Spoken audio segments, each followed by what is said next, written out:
Very good morning to all of you. Let us begin with the 10th chapter. Till chapter 9, we had already finished the first part. So, this is the second part. Before you read, many years passed. Ernest was now a man of middle age. To his neighbors, who never suspected that he was anything more than an ordinary and familiar face, he was only a humble and hard-working, though thoughtful person. But what about the old prophecy? Was it ever fulfilled? Let us read and find out. The years hurried on and brought white hairs upon the head of Ernest, and made wrinkles across his forehead and furrows in his cheeks. He was an old man, but not in vain had he grown old. More numerous than the white hairs on his head were the wise thoughts in his mind. And Ernest had ceased to be obscure, unsought for, undesired, had come the fame which so many seek. He had become famous beyond the limits of the valley. College professors and even the active men of cities came from far to see and converse with Ernest.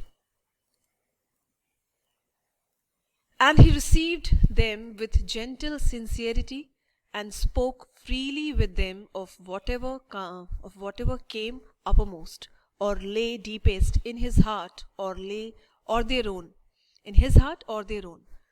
While they talked together, his face would brighten unawares and shine upon them, as with a mild evening light. While Ernest had been growing old, God had granted a new poet to this earth. He too was a native of the valley, but had spent the greater part of his life in distant cities, pouring out his sweet music everywhere. Neither was the great stone face forgotten, for the poet had celebrated it in a poem. The songs of this poet found their way to Ernest. Now, Ernest was also aware about this poet and his poems, right? He read them after his customary toil, seated on the bench before his cottage door. As he read, he lifted his eyes to the mountain. "O great stone face," he said, "O great stone face, is not this man worthy to be your likeness?" The face seemed to smile, but did not answer.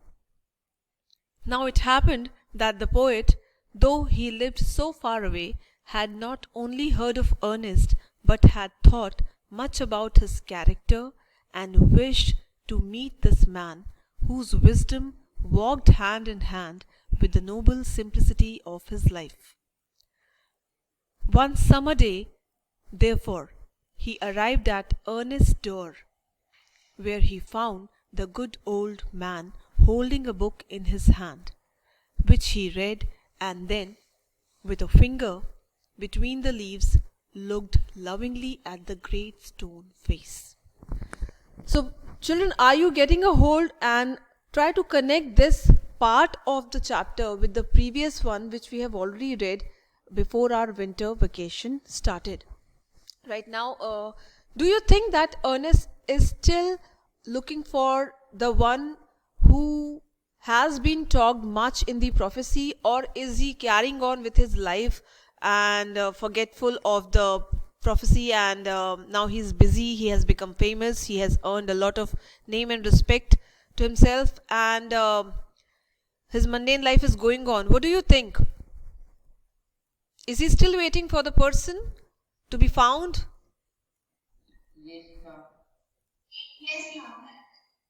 Yes. And as the writer often reflects that he was of thoughtful nature, right? Means he was often, now and then, he would go back in his reflection and he would look for the man, or maybe the thoughts would start coming him, and he would always look up. Still, he would always look up to this great stone face who has been a constant source of inspiration for Ernest. Now, "Good evening," said the poet. "Can you give a traveler a night's shelter?" Ernest replied, "Gladly," and then he added, smiling, "I think I never saw the great stone face look so hospitably at a stranger." Who said this to whom? The poet says this to?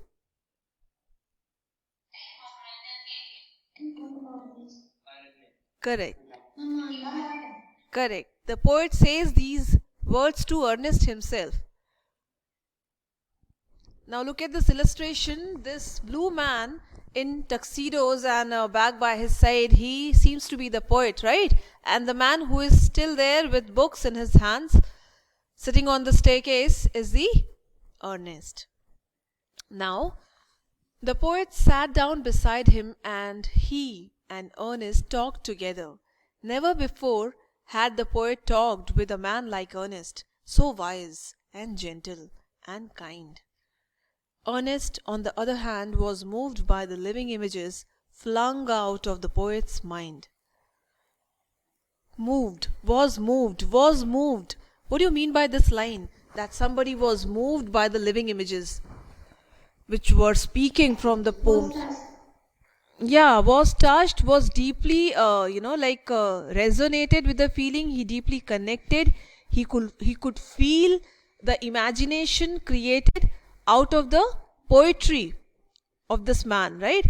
So he was very much appreciative of the poet's work. As Ernest, whose mic is on, kindly mute it. As Ernest listened to the poet,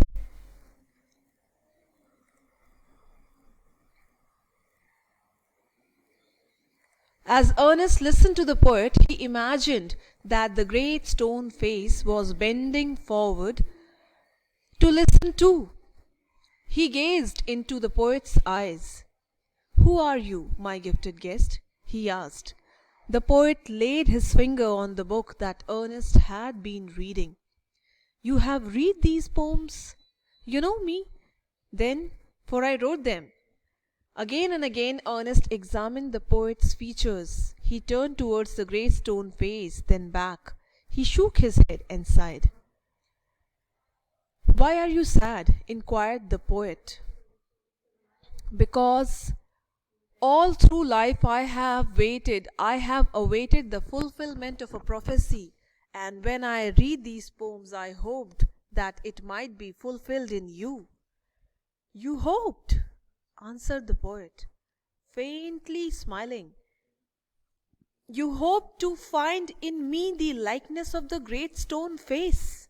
I am not worthy to be its likeness." "And why not?" asked Ernest. He pointed to the book. "Are not those thoughts worthy?" Who is pointing to the book? Ernest. Right? You can hear in them the distant voice of a heavenly song, but my life, dear Ernest, has not corresponded with my thoughts.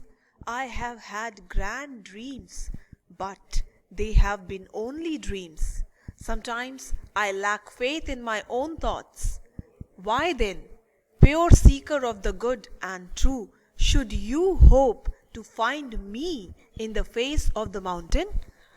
The poet spoke sadly, and his eyes were wet with tears. So too were those of Ernest.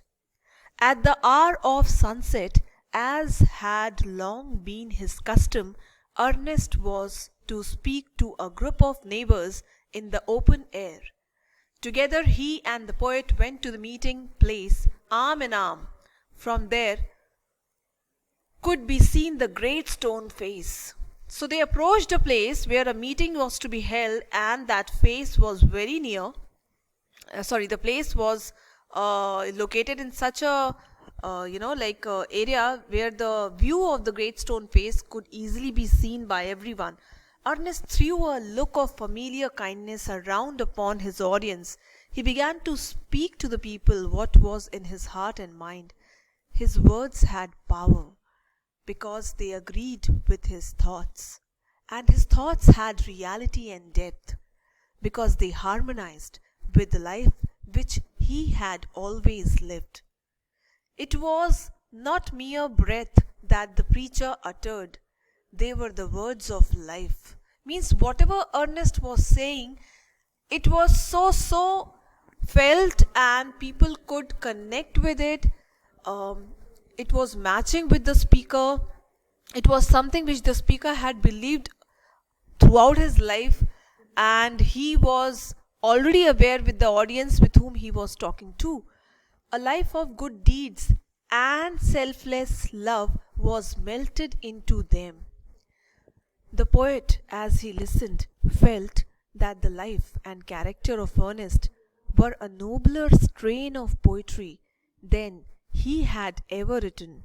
His eyes filled with tears, and he said to himself that never was there so worthy a sage as that mild, sweet, thoughtful face with the glory of white hair diffused about it. At a distance, but clearly to be seen, high up in the golden light of the setting sun, appeared the great stone face with white mist around it, like the white hairs around the brow of Ernest. At that moment, Ernest's face took on an expression so grand that the poet was moved to throw his arms up and shout, "Behold, behold! Ernest is himself the likeness of the great stone face." So it was the poet to shout and to recognize. Well, he recognized it earlier also, but it was the moment which made him, proclaim this. All right, now look at the great stone face. This is the snow, and look at the face of Ernest. Can you all make a connection? Is there any similarity? Yes, ma'am, both of them face almost similar, ma'am. Yeah, both. Actually, Ernest was the person who had to resemble the great stone face, and since childhood, he has been looking for the same in other people. Now, let me finish the last paragraph. Then all the people looked and saw that what the poet said was true. The prophecy was fulfilled, but Ernest, having finished what he had to say, took the poet's arm and walked slowly homeward, still hoping that some wiser and better man than himself would by and by appear, bearing a resemblance to the great stone face. So that's how the story has come to an end, and it is revealed by the writer Nathaniel Hawthorne that it was none other than the protagonist, little boy, now a grown up man and almost old, Ernest, who is the replica of the great stone face. So I believe that you people have understood the text. Have you? Yes, ma'am. Okay. Yes, ma'am. Okay, nice. Just give me 5 minutes to upload this video, and I shall get back with the question and answer and comprehension check discussion. Okay.